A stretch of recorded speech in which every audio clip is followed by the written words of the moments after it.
Okay, hold on. Do a mic check. Mic check. See, it's not me. You don't have your mic on. Boom. Hello, everyone. Welcome to It's Life Loudly. This is my beautiful wife, my co-host, Kristen. I'm here. Kristen's here. Dalton's here. We're all here. Everybody's here. We're in the camper. We are in the camper. We're at the lake, so we are podcasting. Just kind of having a chill, relaxing time. Some people asked why I wanted to go to the lake when we knew it was going to be cold out, and I'm like, because then you just get to sit in a cabin, and you don't have to worry about doing anything. You know what's cool about it being cold and when it's hot out? What? The fish still bite. Yeah. I was surprised how cold it was down there. It was cold, but the fish were biting. Yeah. So what's your high, Melon? Even though you're spiking? Joy this week is I got to go to Jamestown to watch one of my college roommates and her husband get a very nice award. They give out an alumni award every year for people that are doing great things in their community and in their careers and in their jobs, and so got to watch that. My best friend and I, we like our roommate crew, went down there, and I got to get a tour of a lot of the updates around campus and just kind of connect with. I was surprised at how many like professors that I had. Like, well, number one, remembered me, and number two, took the time to like chat and wanted to know what I was doing with my life. And yeah, I send Christmas cards to a couple of them, so they are talk about how they like that. I should have told them, hey, if you want to know more, tune in to the podcast. Listen in. Yeah. It was your chance to. That was my chance to spread it. Maybe I will. I was still texting one of my. I shouldn't say texting. Well, I guess texting, whatever. I was messaging one of my. Another one of my good mentor professors. And talking about some other stuff. So maybe I'll send her the link and be like, hey, not sure if you've seen this, but feel free to have a listen and give us some topic ideas. I don't know. What about you? What's your joy? It's not really about what happened compared to what is going to happen. I'm really excited to go on a hunting trip. This week you've got a dream. But it's coming. It's a reality. Yeah. I'm going on a hunting trip. Haven't done that in a while. It's going to be fun. I can tell you guys more about that during the next episode. That'll be your joy the next time. Correct. Right. Maybe it'll be like I shot a deer joy, but maybe not. I'm guessing it won't be. Although I feel like we should do another episode before you leave, because when you get back, it's going to be like crunch time to get another episode out. That's what makes it fun. Not really. I'm more of a do 3 episodes a day type of person and then be good for a couple weeks. That's my speed. But yeah. How about hard? I don't know. I wasn't ready for it to get cold this fast. It's just a little spell. Yeah, I know. Every year I think of back to school time, and then it's like August, and I'm like, hey, before the cold comes, I'm gonna bring out all the winter gear, and I'm gonna check everyone's. The cold comes before you think. And then the cold comes. Like, I could have wore a hat this week walking from our apartment. Like, our kids could have used hats and gloves. I got a hard. What's your hard? Dust in a camper. I think we already talked about that. Yeah. Did we? For sure, because... Was that last week? Yeah. Hey, but maybe it's a joy that we know we're not crazy, and you've actually looked and inspected the camper a little more, and you're like, yeah, this is not correct. This is not right. It's got to be fixed. I think we have to drive like 4 or 5 miles of gravel when we take it hunting. So I'm kind of nervous. Well, just got to drive slow. Yeah, I guess it is what it is. So, you ready to dive into the topic, or do you have another? Did you have a hard? Oh yeah, you said it already. I just cold said it. Weather. Yeah. Dive right in. Not being prepared for. Let's go. I don't even know what we're talking about. Okay, so you kind of do, because last week we. Yeah, you think I remember that. Last week we talked about the marriage journal, and the topic that we just happened to be talking about that showed up in the book on the week that we were just going to do it, was conflict. Today we are going to talk about, I have researched, and they were like all the same on pretty much all of the different websites that I looked at and things. Today we were talking about the top marriage conflicts, top marriage disputes, things that people in a marriage disagree with or disagree on the most. Some of them even being the reasons why people end their marriages or things that they need to seek, help, guidance on. So we're going to talk about some of those things, and we're going to actually give you real life examples of situations that we've gone through in our own marriage. We might talk about some ugly stuff today. Are you prepared to talk? I guess we'll find out. Are you prepared to talk about some ugly stuff? Try me, I guess. And just maybe I will throw. At least I'm in a good mood. And at least we'll throw in some other tips or things that other people have told us along the way. That way, if you're stuck in one of these disputes or if you have these things going on, yeah, maybe it's helpful, maybe it's not. I don't know. So, in no particular order, we're gonna talk about maybe some of like the least iffy ones first. The first one being marriage, disagreeing and having serious conflict about household chores and expectations in the home. What do you think about that topic? Chores in the home. Chores, like daily living expectations of who's doing what in the home. People are arguing about household chores and duties. Household duties. I hate household chores and duties. I hate doing dishes. I hate doing laundry. I hate making the bed. So how do we handle that in our marriage? Do we handle that well in our marriage? Do you and I argue? At first, no. 10 years later, I think we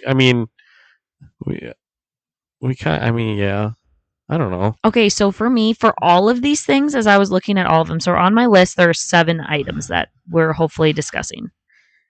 You can disagree with me on this if you want, okay? In our marriage, we have been married 10 years. There is a distinct difference between the first 5 years of our marriage and the second 5 years of our marriage. Like, to me, I feel like we are in phase 2.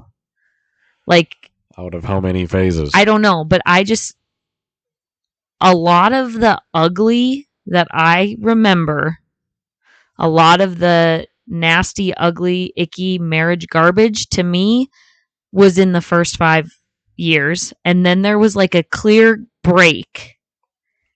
And we are now in the second 5 years. Is all about chores? No, in all of these topics. In every single one of these that I'm looking at, marriage disputes, conflicts, first 5, second 5. Do you agree with me on that? I don't know what the rest of those are, so I don't know. I'm just any marriage conflict in general. Do you feel like we have had more? I feel like we have less, yes. Yeah. Would you agree that it's like 5 and 5? Yeah, pretty close. Do you kind of remember the significant shift? When you quit teaching? No. Oh. I don't know. To me, our son being born and like that, getting through that was like the cut. Which does probably fall in line with teaching. And it also, I think, falls in line with like COVID. Like all of that was the middle. That was like the high point in the middle. And since then, I just feel like we like figured, yes, moving. We had a lot of life shifts at year 5. You starting to lead worship. Us changing things in church. Was that long ago already? Yeah. So anyway, as I'm just thinking, I just wanted to point that out. And statistically, they do say if you can make it through your first 5 years of marriage, you can make it through anything. Statistically, they do say that like the first 2 to 5 years is the hardest.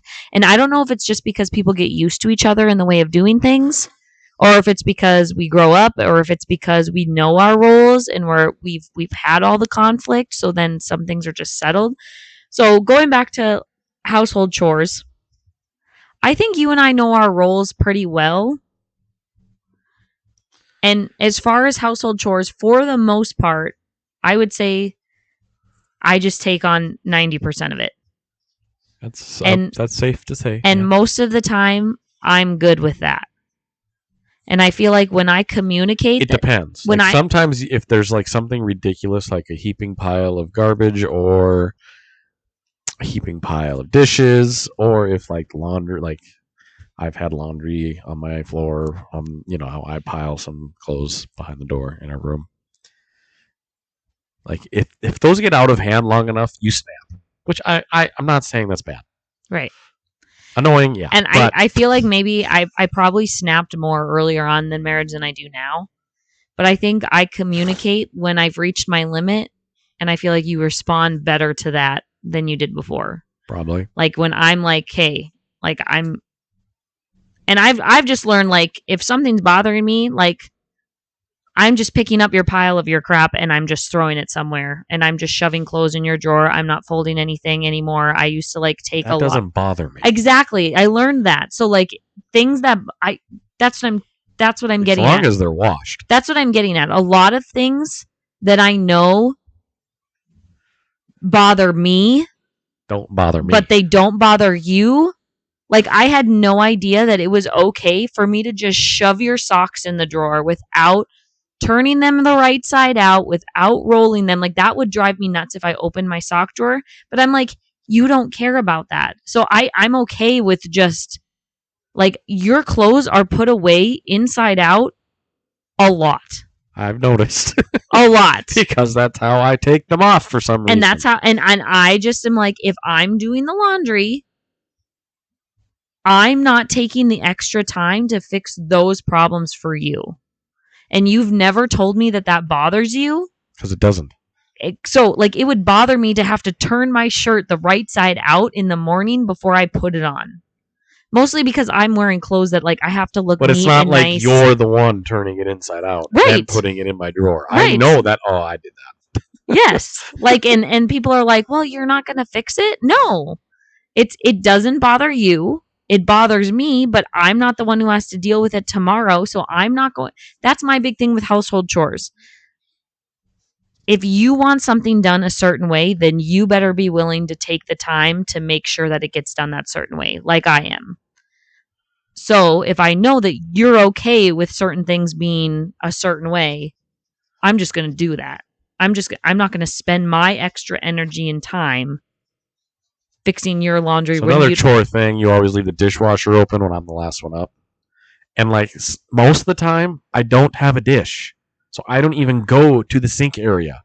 And then it's my fault that the dishwasher didn't get started when I didn't even walk over there and see it. To me, that's just a general rule. But most of the time you get it. Yeah, because that's when I have a dish.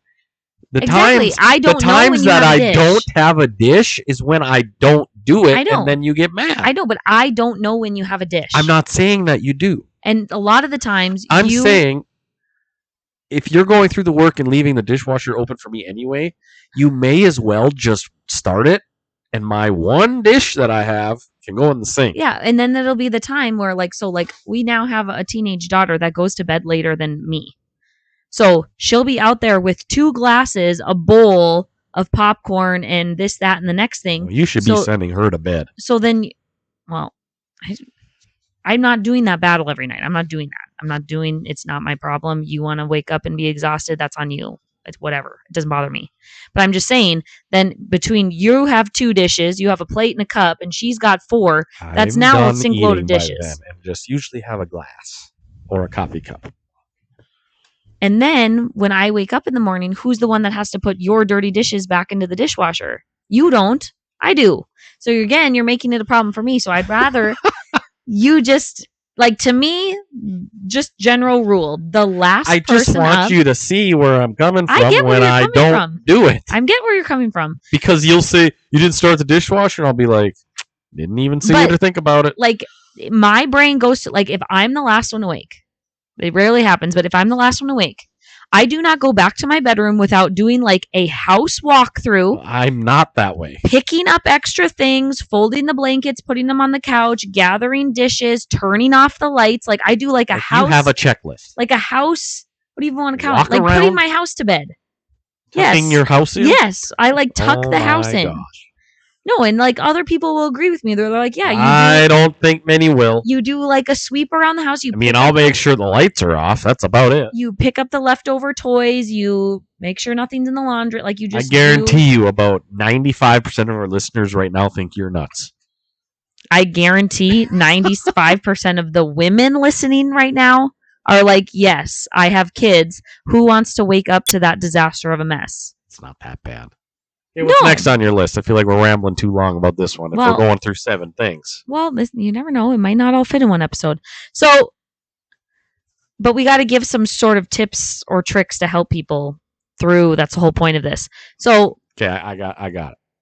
Can I finish my statement? The best tip to make any marriage work for household chores. We're talking about household chores. Any situation. No, because it's gonna be something dumb. That women are always right. Yeah. Happy wife, happy life. Yeah, that's dumb. That's not dumb. I think it's dumb. Great advice. No, I think, well, a lot of these types of conversations for these 7 things are obviously supposed to happen before you are married. Like, even during your dating time, engagement time, like, that's when you should be asking each other these questions. Like, for household chores, what are the chores that you are very specific about? Or what are the chores that, like, you're like, I never do this? Like, some people never make the bed. Some people always make the bed. Some people let the dishes pile up for 3 days and then just do them all at once. Some people, like my mother, do dishes one at a time. If there's one dish in the sink, she'll walk by the sink, she'll wash one dish. Some people do a load of laundry every single day. Some people do a load of laundry every single week, and just want. I feel like it's good to have communications about expectations on cleanliness, on typical roles, on like what have you done with the past, especially if you're 2 people who have lived on your own. Like you and I never, I mean, you did a little bit, but for the most part, you and I got married very young where we didn't really live on our own for any like crazy length of time. It's not like we're living in our own apartments for 10 years and then all of a sudden are introducing a person into our lives. I lived alone for a year, 2 years. What? You lived in college, our first like year and a half of college, and we got married before I was done with college. You didn't live alone. Well, I mean, technically, you can't count Nate as living with. I mean, I was alone. You're still used to another person being around. Yeah, but he didn't do the laundry or the dishes. You did all of it? No, I didn't do his laundry. Yeah. But I did 90% of the cleaning. Okay. I mean, yeah, valid.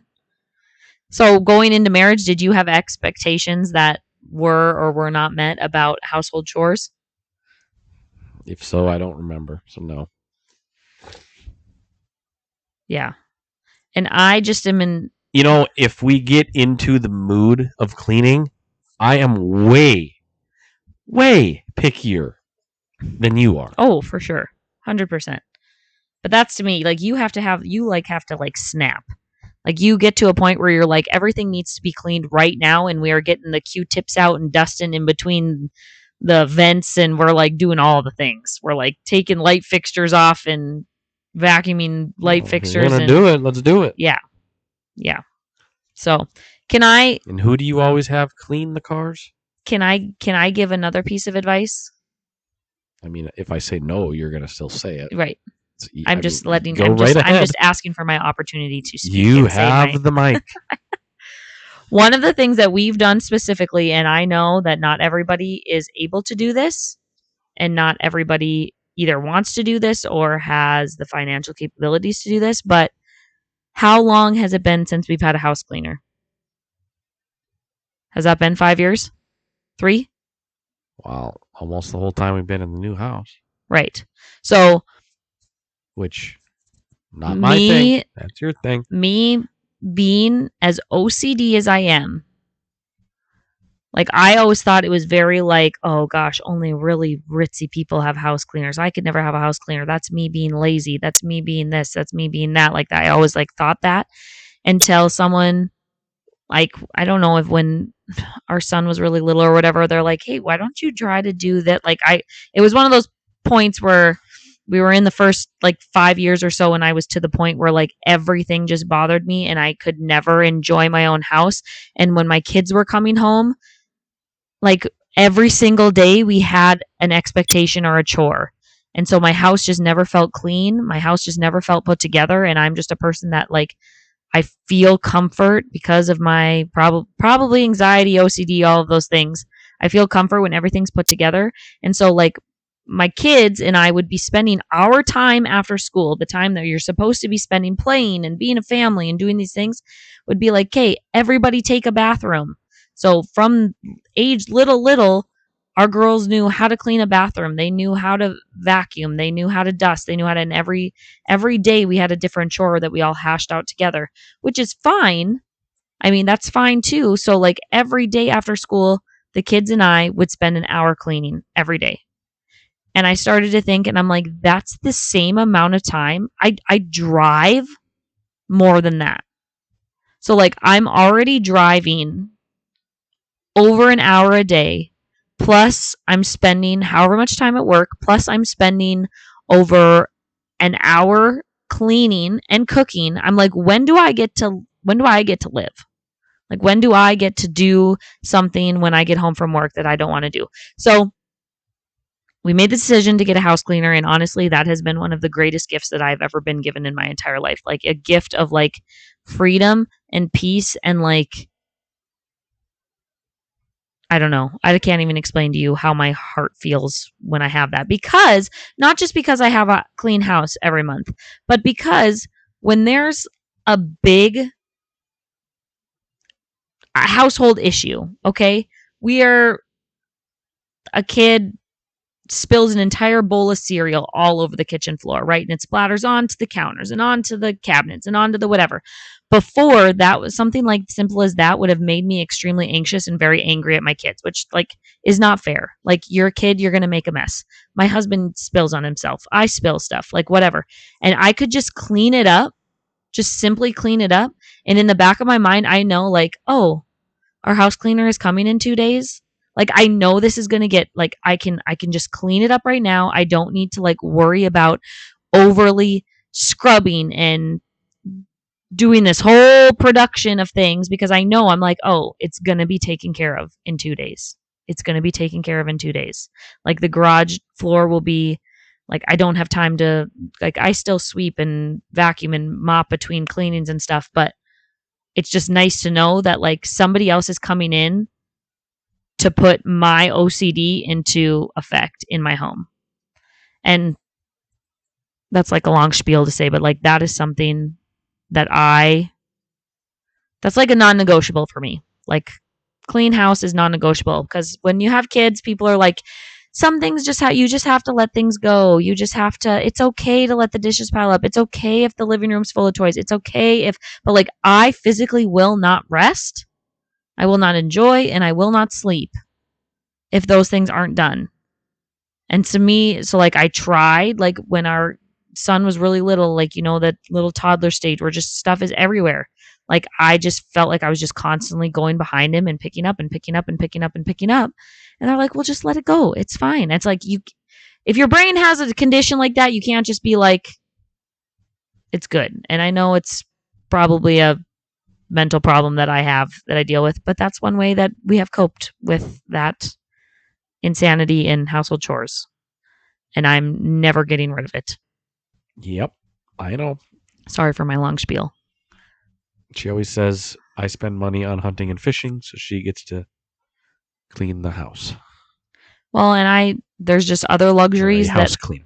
There's just other luxuries that I have been willing to like set aside because this is my priority. And so I think if you have a priority in your household, like discuss those things and be like, what can you live with? Where can we come to a disagreement or where can we come to an agreement on this disagreement? Well, it's just very important to have your expectations all laid out on the table before you even get married. Oh, yeah. And that's like true with all of these things. So the next one that we're going to talk about is harmful behaviors. So harmful behaviors is another huge dispute in marriages. So harmful behaviors including like addictions, substance abuse, alcoholism,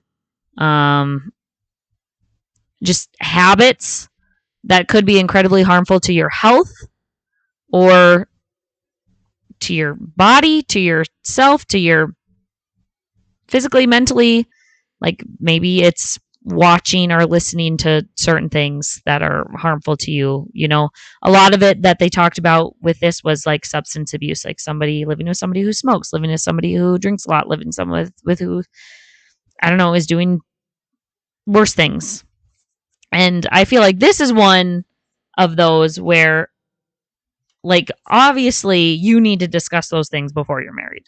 Like, you need to know what your spouse is into or not into. I think most people do know before they're married. Right.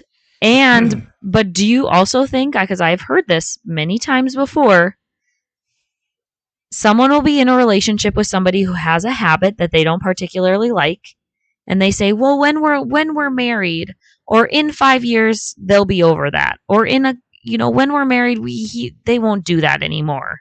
They said that when we're married or when we're living, they're going to quit that. Have you ever heard that? I mean, Like, I feel like even Yeah. scrolling on social media, when you have like the people that are like telling their life stories, it's like, we're not in the business of changing people.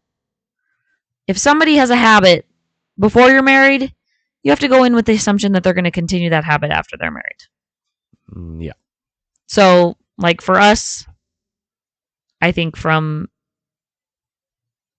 young dating age, I was not going to be with somebody who was smoking. I was not going to be with someone who's drinking. I was not going to be We with someone both who's, had the same morals, so yeah, same. morals, ethics, whatever you want to call it. Like There was those really types of never things. an issue with that. No. And like, it would be off the table. I mean, this is just hypothetically speaking. It would be off the table if all of a sudden you came to me tomorrow and you're like, hey, just so you know, I'm going to start vaping. Gross. Like, that's, and like, I'm not judging people who do. I'm just saying, if you're going to be with somebody, those things are things that cannot be hidden. Those things, you got to both be okay with behaviors and habits and things of that nature. Because you just have to. And it could be something that's not even particularly bad for you. It could be your, I don't know, your spouse. Energy drinks. Energy drinks. Yep. Which some of them are very good. And I'm like, that's And you're like, what are you doing? disgusting. Like, I got to stay awake in a combine. Yeah. And I'm just like, that's gross. But, you know, not, that's one of those that's not a huge deal breaker. If you were drinking them every single day, I'd probably be really concerned. But even people who like go to the gym every single morning, like, I don't know why that would ever annoy another person or why that would be a dispute, but, well, actually, I could see that where it would be a dispute. If you have a spouse, like for me, it's pretty well known, and this is one that I started after we were married. But even when we're on vacation, I still do some type of workout when we're gone. So, like, we're not going to be surprised, like when we go on our tropical vacation, You'll be working out. we're taking an hour, and you can come with me, you can come not with me, it doesn't matter, but like, just know that that's an expectation that that's happening, you know, and you've gotta, like, so it can be, That's who you are now. I know that specifically and I was wish talking I could about, get myself to be in a routine like that, but I can't. you can't or won't, there's a difference. Can't. Okay. How about, let's talk about interests. We don't have much interests in common. So how do you think that happened? Like this? Us? Yeah. So this is like talking about just daily interests, hobbies, people. I mean, we have some in common. People, but do we argue and have conflicts over our lack of interests? No. Why? Because we're two different people, but yet we're married. I don't know. Is that a good answer? I don't know. But I'm just like, so like, because they're like, people argue and are in conflict about. Because I don't think you and I really desire to do everything together. Yeah, that's probably a good way to put it. I mean, some things I would love for you to come with. Like, yeah, I'd love to shoot a limit of mallards with you or shoot some deer with you. But then again, when you do come along, with those things. All you do is pout and whine. Well, because it's freezing. It's not enjoyable. It's I don't like seeing ducks killed. It's whatever. It just is what it is. So But it's funny because if we're like doing something for you, it's like we're walking through Costco. You are like a mile ahead of me, right? yeah, If we're hunting, I am like a mile ahead of you. I don't know like how that. I seriously think it has to do with the. It has to do with the shoes. It has to do. It has to do Because with you the. don't know how to tie your boots. It has to do with the boots, and it has to do with walking through things that are taller than my feet. Like I can walk twice as fast as you do, like when I'm hunting, than you do at Costco. And I'm probably twice as quiet as you.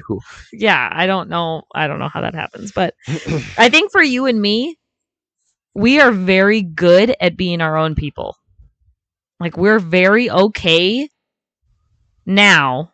I'm we're going to get into some heated topics here in a little bit. But now I think we are very okay with being on our own. Sometimes. Like if I'm going to go do something that I like to do, like once in a while, like if I like we have shown so like I want to introduce a topic here just a little bit that goes into this. It's called the principle of sharing. You keep going. I'm going to grab a glass of water. Okay, you bring back my water bottle that's sitting on the table after you do that. So the principle of sharing is like a reference from a book. I'm not even going to be able to say it right now. Something about mercy. I feel like anyway, it'll come to me and then I'll probably put it at the bottom. But the principle of sharing is like trying out new things just because your spouse or your significant other, your boyfriend, your girlfriend, your best friend, whatever it is, doing something new just because they like to do that. And I think you and I have done that. Like I have gone hunting with you. I loved when we did archery together. Like doing archery, like that was like Dalton's thing. Like Dalton got me a bow and him and I were like in an archery club. Like that was very much not my thing. That was your thing. And I was doing it and I was enjoying doing it because you liked doing it. You know, you've gone on photo shoots with me. You know, that's not particularly something you like to do. Dalton talks about how much he hated this, but like when we were in college, I was very much a theater person. Dalton is very much not a theater person, but he would come help tear down sets and do all that kind of stuff. Till 2 a.m. Worst thing ever because you're there with a bunch of theater students who know nothing about tools. So we used you. So here the farmer is doing it all. So we used you. Like they would ask you, is Dalton coming this time? Yeah. Yeah. But I'm like, that's what the principle of sharing is. Like, you're just doing something just because the other person likes to do it. Is it always peaceful? Is it always whatever? And I feel like we're also very good at communicating when we do want the other person there for a particular thing or event. I feel like we're good at making that known and making that, I don't know, part of it. But if you're a person that wants to do everything, like you're really into hiking and you really want your spouse to like you want to travel the world with hiking and you want to go to all these hiking places, you want to do all these hiking things, if that's something that you really want to do and you really want to incorporate that in your marriage and you don't want to go off on your own, I think that's something you need to think about when you're dating and figuring out. Because we laugh all the time. Dalton and I have no idea why we're together if you just look at our interests. We couldn't be more different. So the one thing that brought us together really early on was basketball. Yeah. We love it. We love playing it, love talking about it, love I like to watch it. Not many people do, but I do. Like, yeah, just all the things.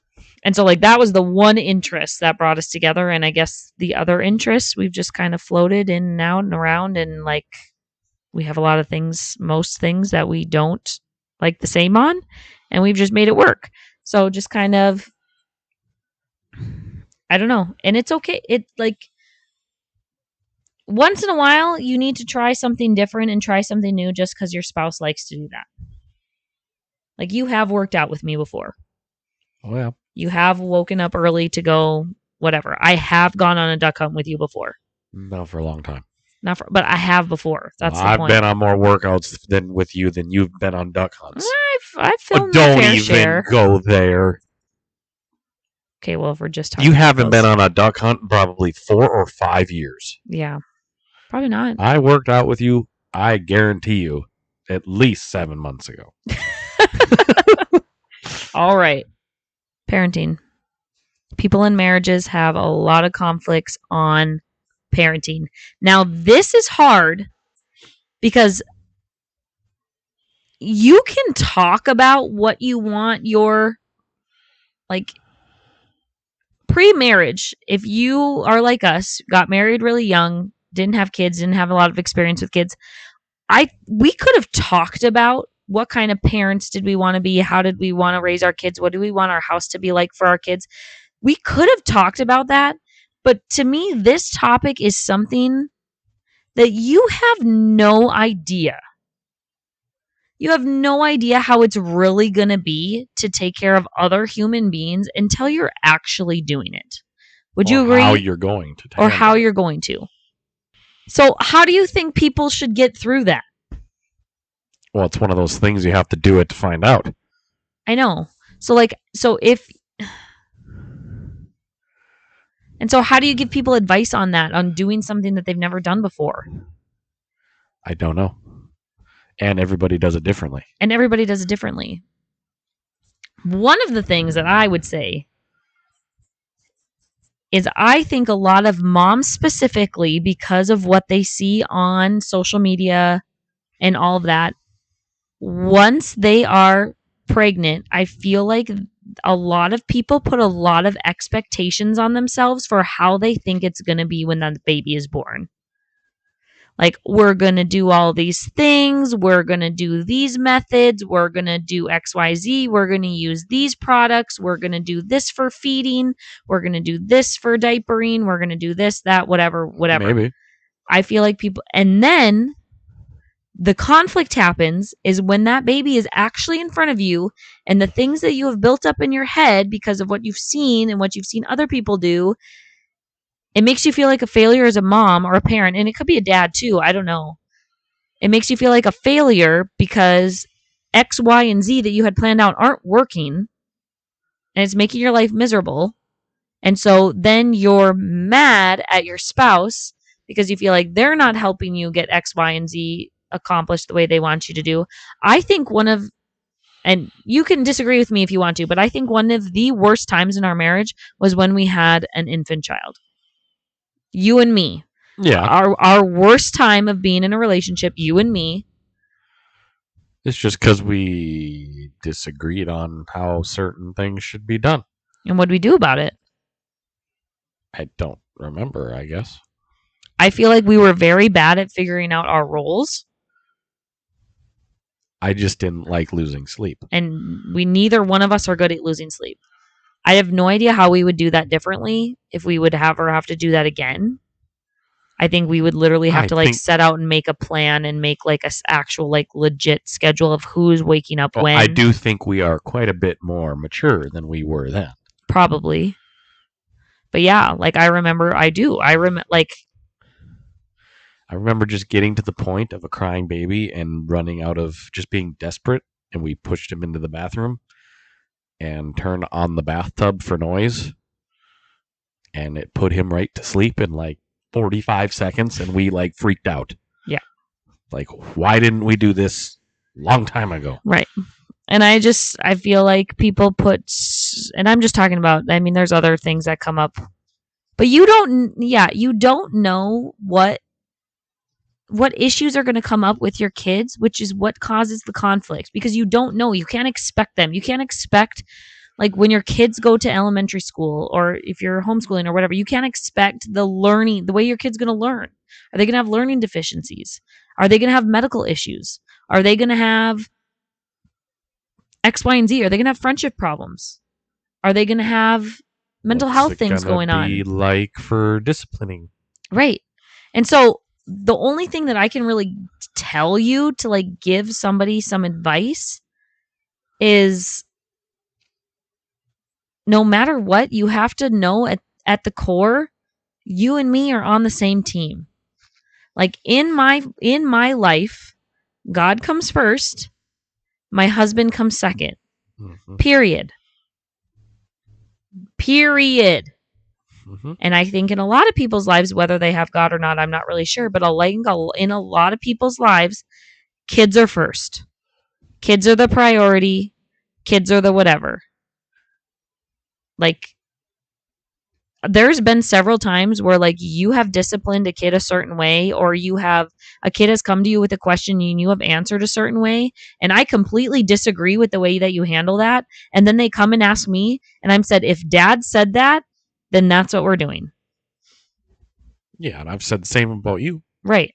Like, I'm not going to be like, well, I don't really agree with that, blah blah blah, even though I'm thinking in my head, and I might talk to you later about that and be like, hey, next time, what if this, or let's talk Yeah. about this, because sometimes you don't have time. You don't have time to talk it through. You don't have time to hash it all out right then and there. So my always, unless, yeah, it's always, if that's what dad said, then that's what we're going with. And then I also learned I don't know if I was listening to a podcast or what I was doing. When you're in a situation with your kids and you don't know how to parent it, like especially like with discipline, because like disciplining kids is a huge conflict for parents and people. Something will happen and be like, after I've had the conversation with the kid, I'll be like, I have no idea how we're going to handle this right now. Your dad and I need some time to talk about it, and I will let you know tomorrow. That has helped me a ton, because when I was a younger parent, I would just hash out the discipline and the consequence right then and there, and 10 minutes later I'd be like, crap, now I have to follow through with that. Yep. Like, and then a lot of parents maybe don't follow through with it, and then that adds up conflict, because then that's a whole different ball game or whatever. But being a parent, I realize I'm like, I don't have to answer right now. I don't have to give a response right now. I can be like, I'm going to talk to dad. Dad and I are going to hash this out. Dad and I are going to discuss this. Dad and I are going to whatever. And we'll talk about it later. Do you agree? I do. Like, that's something that's been a huge help, because then it just, number one, it buys you some time with whatever parenting issue you're having. And number two, it automatically keeps you and your spouse on the same page. So those were kind of the, like, I don't know, softer points. I think we're going to turn this into a part 2. Are you good with turning this into a part 2? Whatever you say, boss. So we're going to turn this into a part 2. Don't go too far, because part 2 will be coming. And we are going to talk about the other last 4 things that we have that are maybe a little more meatier, and I don't know, could be a little more. Tease what they are? Yes. Would love to tease what they are. So the next conflict that marriage couples often deal with is extended family and Oof. each other's families. That's not that bad. Intimacy, communication, and finances. Dun, dun, dun. Okay, so tune in for part 2. Bye. Bye.